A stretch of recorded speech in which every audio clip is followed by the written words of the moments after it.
Здравейте, аз съм LightDevil. В днешното видео ще ви покажа как да спрете анимирането на Skype иконите и как да ги направите по-малки.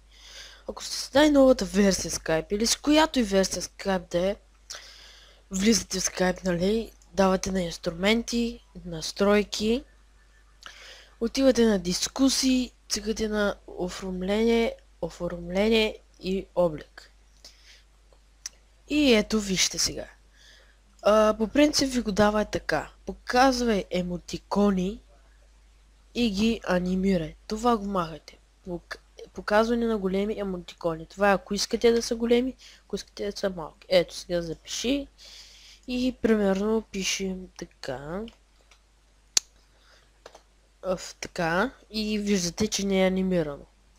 Ако искате иконите, пак се обърках, извинете, емотиконите да са ви малки, махнете това, давате запиши и вижте как се получава.